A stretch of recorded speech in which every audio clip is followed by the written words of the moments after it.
There is the garage GFCI.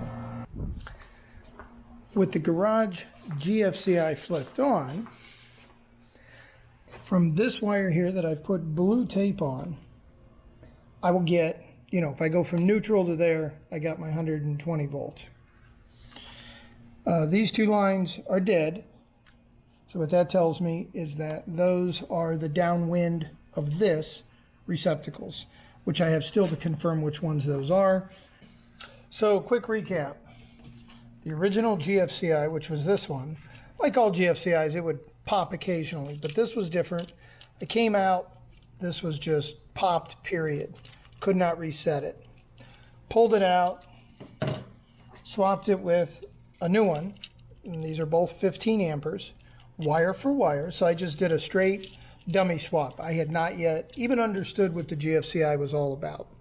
I just took out the old, swapped it with the new, wire for wire, plugged it in, flipped the breaker on, still couldn't reset it. Okay, now the adventure begins.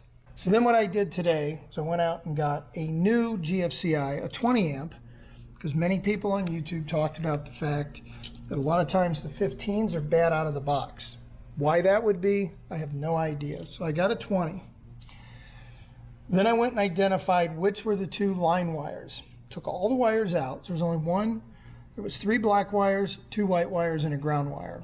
So the whites are the neutral, the blacks are supposedly carry the current, the hot. And then your ground. I was measuring between neutral and the hot, and the only two which I put in blue tape that were hot when the breaker was on was that one and that one, as you can see wrapped in tape. So I knew which one were my line. So on the first replacement breaker, I did just a line in, still couldn't reset it. Then I put the new 20 amp in just now, and I was able to reset it. So that's great news. That tells me this GFCI is working. So what I'm going to do now is I'm going to put the neutral on the load side, this neutral. I'm going to put both of these, because there's 2 holes down there, in the load. So I'm going to put the remaining wires in the load side. I'm going to try to reset it one more time, make sure it works.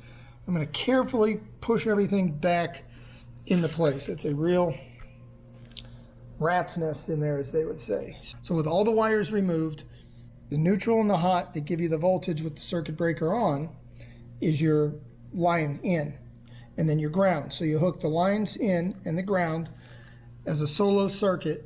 You should be able to reset it. At that point, you can connect the other lines, the load lines, which go to the other outlets that this feeds. If there's a problem there, then you have a short, most likely in one of those outlets, causing this to break. Now, if I had had problems with the line voltage from the panel, I probably would have had to call somebody or really learn how to pull a breaker out of the panel. But the breaker seemed to be working, and it was delivering voltage. You measure with your voltmeter, this puppy right here. You got your leads.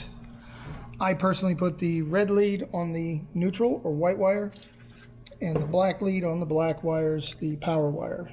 Turned out we had a bad, from stock, DOA as we say, GFCI from from Home Depot.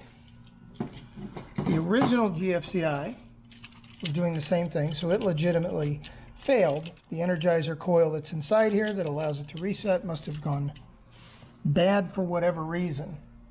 This not working correctly certainly didn't help a novice repair person like myself who'd never changed one of these before. Your line in is good, and make it a single circuit first. Make sure you can reset it with none of the other outlets on there, and then you're good to go. Now, say I had plugged these other outlets in and it wouldn't reset. Generally speaking, that means I would have a short on one of those other outlets. In that event, I will have to pull those outlets out, check them out, make sure there's nothing wrong with them. I even picked up an extra outlet just to have around in case I ever have to deal with anything like that. And then your ground wire. You're going to have a ground wire that goes to this green terminal right here.